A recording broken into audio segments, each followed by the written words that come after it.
चलिए आज बात करते हैं एक बहुत बड़ी डिजिटल डकैती की। एक ऐसी कहानी जिसने लाखों आम लोगों को परेशान किया, वो लोग जो बस एक ट्रेन टिकट बुक करने की कोशिश कर रहे थे। इंडियन रेलवे की वेबसाइट पर जिसने भी कभी तत्काल टिकट बुक करने की कोशिश की है, उसके लिए ये अनुभव बहुत ही जाना पहचाना और सच कहें तो दर्द भरा है। तो जब लाखों लोग एक साथ परेशान होने लगे, तो सवाल उठना लाजमी था, क्या ये सिस्टम बस खराब था या फिर इसके पीछे कोई बहुत बड़ा खेल चल रहा था, कोई सोचा समझा घोटाला। तो चलिए सबसे पहले उस सीन को समझते हैं, उस मुश्किल को जिसका सामना हर रोज लाखों यात्री कर रहे थे।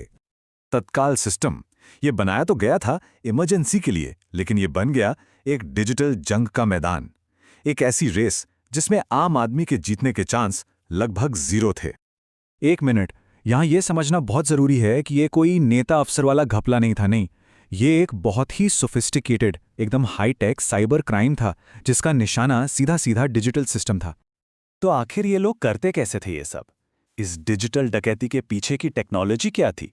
चलिए अब इस पूरे खेल के अंदर झांकते हैं। और यहीं पर आता है कहानी का सबसे बड़ा ट्विस्ट।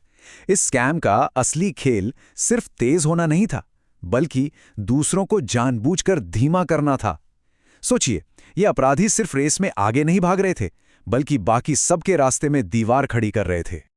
इसके लिए उन्होंने गैर कानूनी सॉफ्टवेयर का एक पूरा जखीरा बना रखा था, मतलब एक डिजिटल हथियारों का भंडार। और इसी वजह से रेलवे की सिक्योरिटी टीम और इन हैकर्स के बीच एक कभी ना खत्म होने वाली डिजिटल जंग छिड़ गई थी। इनका अटैक का तरीका एकदम परफेक्ट 3 स्टेप्स में काम करता था। इसे लिमिटेड टिकटों पर पूरी स्पीड और कंट्रोल हासिल करने के लिए ही बनाया गया था।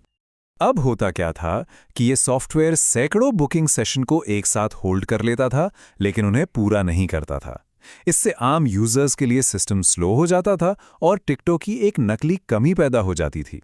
टेक्निकली कहें तो ये एक तरह का डिनायल ऑफ सर्विस अटैक था, और यही थ्रॉटलिंग का असली मतलब था। अब ये भी समझ लीजिए कि ये काम कोई एक दो हैकर्स नहीं कर रहे थे। नहीं, ये एक पूरा का पूरा ऑर्गेनाइज्ड गैंग था, एक डिजिटल क्राइम सिंडिकेट जिसका एक प्रॉपर स्ट्रक्चर था। इनका ऑपरेशन एक पिरामिड की तरह 3 लेवल पर काम करता था।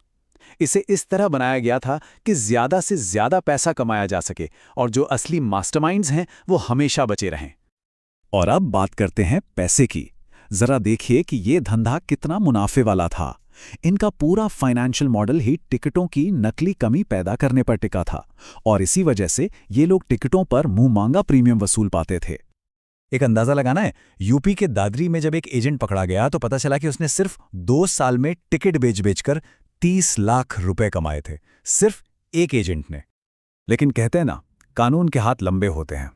इतना बड़ा और सिस्टम को हिला देने वाला ऑपरेशन आखिर कब तक छिपा रहता? धीरे धीरे जांच एजेंसियां इन तक पहुंचने लगे। इस केस में सेंट्रल ब्यूरो ऑफ इन्वेस्टिगेशन यानी सीबीआई और रेलवे प्रोटेक्शन फोर्स यानी आरपीएफ दोनों ने मिलकर काम किया। सीबीआई ने बड़ी साजिश और पैसों के लेन देन की जांच की, तो वहीं आरपीएफ ने जमीनी स्तर पर एक्शन लिया, ठिकानों पर छापे मारे और दलालों को पकड़ा। लेकिन असली और सबसे बड़ी कामयाबी तब मिली जब सॉफ्टवेयर बनाने वाला ही पकड़ा गया। सोचिए, जिस दिमाग ने ये पूरा डिजिटल हथियार बनाया था, उसी को पकड़कर जांच एजेंसियों ने इस पूरे सिंडिकेट की कमर तोड़ दी।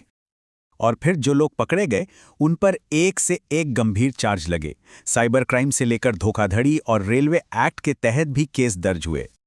तो जब ये पूरा सिंडिकेट टूट गया तो अब फोकस इस बात पर था कि सिस्टम को कैसे ठीक किया जाए, और सबसे जरूरी, ऐसा दोबारा होने से कैसे रोका जाए। और एक्शन शुरू हुआ। सिर्फ 1 साल में फरवरी से अक्टूबर के बीच इंडियन रेलवे ने 77 लाख से भी ज्यादा सस्पेक्टेड यूजर अकाउंट्स को ब्लॉक कर दिया।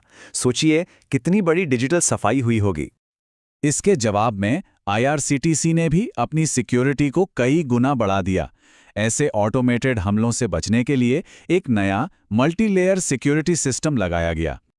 लेकिन यहां एक बहुत जरूरी बात समझने वाली है। ये जो तरीका था, मतलब किसी भी लिमिटेड डिजिटल चीज पर कब्जा करने का, यही तरीका तो पासपोर्ट अपॉइंटमेंट या एग्जाम रजिस्ट्रेशन जैसी दूसरी सरकारी सर्विस के खिलाफ भी इस्तेमाल हो सकता है। तो आईआरसीटीसी वाला ये केस असल में एक बहुत बड़ी वार्निंग है। देखिए, ये सिर्फ एक टेक्नोलॉजी की प्रॉब्लम नहीं थी, ये भरोसे का संकट था। जब ई गवर्नेंस का इतना बड़ा प्लेटफॉर्म इतनी आसानी से हैक हो सकता है, तो फिर आम आदमी का बाकी डिजिटल सर्विस पर से भी भरोसा उठ जाता है। और आखिर में ये कहानी हमें एक बहुत बड़े सवाल के साथ छोड़ जाती है। जैसे जैसे हम ज़रूरी सेवाओं के लिए डिजिटल सिस्टम पर और ज़्यादा निर्भर होते जा रहे हैं, हम ये कैसे पक्का करें कि ये सिस्टम सबके लिए बराबर और सुरक्षित हो?